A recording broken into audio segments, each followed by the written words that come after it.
the Great Depression and the New Deal.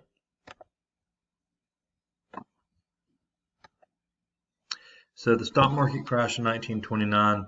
The Dow Jones Industrial Average plummeted in October, October 29th of 1929. $14 billion was lost in one day. The stock market will not recover for a decade, really about 12 years. The unofficial start of the Great Depression was October 29th, 1929. Here are some causes. So this is called the spiral of depression. People lose their jobs, fewer goods are sold, demand drops. In order to stay in business, companies must cut wages. People lose their confidence and start saving their money. Demand drops even further. Companies are forced to cut costs by laying off people. Even more people lose confidence and spend less money. And as you see, this continues on. Fewer goods are sold. So this is known as the spiral of a depression. Here's what the crash looked like on a graph. You can read that. There's our unemployment rate. August of 1932. You can see the unemployment rate was really about 26, 27%. I think the official number was 28% unemployment rate. So in the cities, across the country, people lost their jobs. They were evicted from their homes. They ended up living on the streets. They set up shanty towns, which is basically scrap wood. You build a little house and live on a dirt floor. Soup kitchens and bread lines start appearing all over the nation. Here is a picture of a shanty town. I believe this one was in Chicago or New York. There is one of the bread lines and the soup lines. So people waited in line for bread and soup. They're also living out of cars, as you see here, the picture shows. To top it off, we have another catastrophe in the Midwest. It's called the Dust Bowl.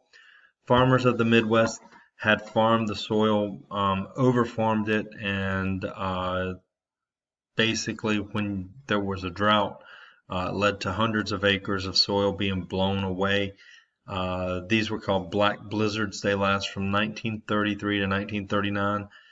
In one storm, sand from West Texas and western Oklahoma were found 60 miles out in the Atlantic Ocean on a ship, a cargo ship coming into North Carolina. So geologists tested the soil, and the wind blew from West Texas out to 60 miles out, and the Atlantic Ocean was carrying sand. Here's a picture of the Dust Bowl when it started. There you go. Here's some pictures of the Dust Bowl. These are some of those blizzards. It was common for kids to get what was sand or dust lung, and a lot of kids died, a lot of adults died from just inhaling too much dust. There's no treatment for that. The dust would be in the houses. You couldn't keep your house clean. It would be dirty from the dust storms. So in 1932, we have a presidential election with unemployment being right at 28-29%. Americans were not happy with the rugged individualism of President Hoover.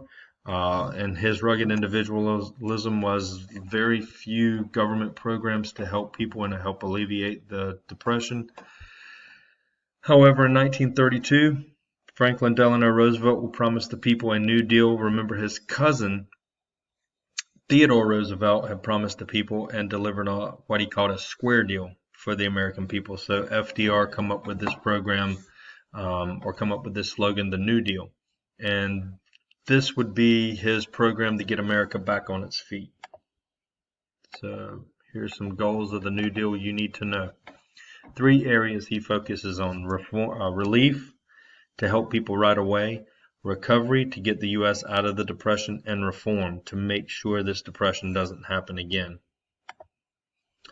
So here's some programs.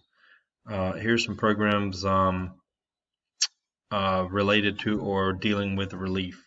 That would be FERA, Federal Emergency Relief Association, the CWA, Civil Works Administration, PWA, the Public Works Administration, the CCC, Civilian Conservation Corps, the FCA, the Farm Credit Association, and the Home Owners Loan Corporation, HOLC.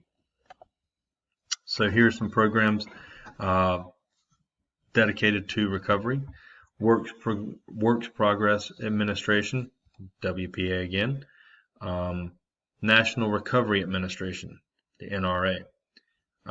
Agricultural Adjustment Act, the AAA. The National Youth Administration, putting young people to work in part-time jobs and things like that, the NYA, and the Federal Housing Act.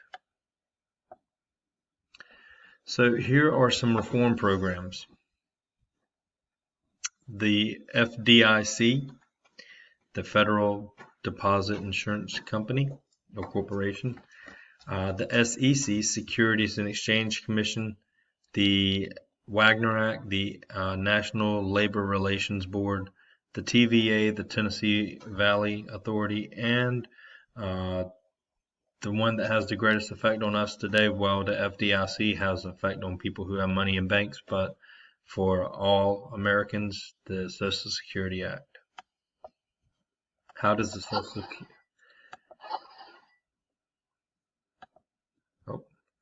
So how does the Social Security Act work? Basically, set up a trust fund between workers and employers. If you want to know, every paycheck you make, 6.2% goes into this trust fund, but your employer will also stick 6.2% of his earnings into the trust fund for you.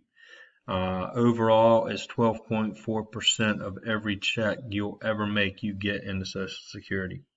So the more you make, the more after you turn 65, 68, whatever it will be when you retire, the more you make, the more you'll get in retirement. So Social Security cards here. Guys, Social Security cards were set up to identify you for Social Security, even though we use it for more things today. It was only designed for Social Security. It's an old age pension. It's also going to be an unemployment insurance. It's what supplies our modern day unemployment insurance. Keep in mind the average American will be out of work 4 times in their career. And it also sets up dependent families and the disabled children who cannot work. So this program does numerous things for us today. So how do you reverse the spiral of depression? Here you go.